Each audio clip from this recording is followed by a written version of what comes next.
Brilliance Audio presents Trusting Skylar by Susan Stoker. Performed by Lucy Rivers. Carson "Bull" Rhodes walked slowly and silently toward the target building. He knew his fellow Delta Force teammates were close behind him. They had his back, just as he had theirs. They'd snuck into Pakistan to find a high-value target, HVT, the Army had assigned them to eliminate. Fazlur Barzan Khatun, the leader of the Harkat-ul-Mujahideen terrorist group, had claimed responsibility for the ambush and killing of 47 American and British soldiers in Afghanistan the year before. The State Department had also learned the group was actively planning large-scale massacres in both the United States and France as well. Khatun was at the top of the FBI's most wanted list. Bull's heart was beating double time in his chest, and he felt energized. He and the others were good at their jobs. They were the best of the best, which was why the Army hadn't hesitated to send them undercover into hostile territory. The team had been dropped near the Pakistan border 24 hours ago and had reached the last place Khatun had been seen. Bull motioned for Smoke and Eagle to take positions on the left and right of him. They'd cleared buildings like this more times than they could count. With Gramps taking up the rear, the four of them were a well-oiled machine, moving silently into the two-story building. They could hear voices from above, and without a sound, the men entered the stairwell and started climbing. Holding up his fist to stop his team, Bull peered around the corner once they'd reached the second floor. Upon seeing no one in the hallway, he gestured for everyone to follow. He paused outside a door, where they could all clearly hear a lively discussion taking place. They couldn't understand the words, but that didn't matter. Their job was to find Khatun, kill him, and retreat. Their body cameras would record the conversation, and linguists would later translate everything that was said.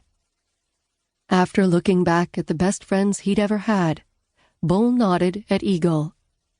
He was the most important member of the team at times like this.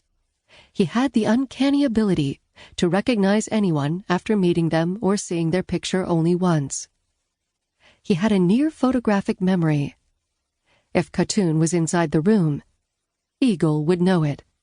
It wouldn't matter if he'd cut his hair or otherwise tried to change his appearance. No one tricked Eagle. There'd been more than one op when Eagle had prevented them from killing the wrong person, or had been instrumental in making sure the target didn't get away with saying he was someone else.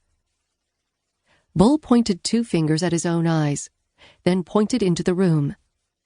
Eagle nodded and raised his rifle.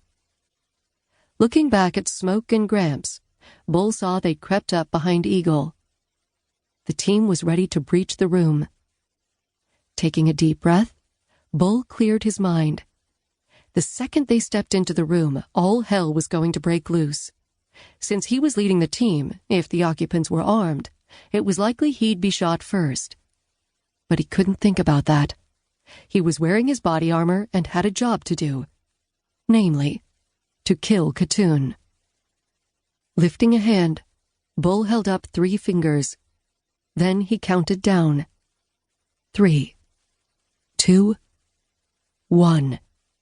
Bull kicked in the door and he and his teammates burst into the room. Chaos erupted immediately. There were around 10 men in the room and a handful of women. The men immediately stood up and reached for weapons that had been leaning against the walls around them. "Don't move," Bull yelled, in a tone that was meant to be obeyed. Of course, no one listened, so Bull did what he did best. He aimed and fired. Bull had received his nickname in basic training because of his ability at the shooting range. In his weapons qualification course, he'd had a perfect score. It didn't matter what weapon he was using. He was perfect every time. Pistol, rifle, even the grenade.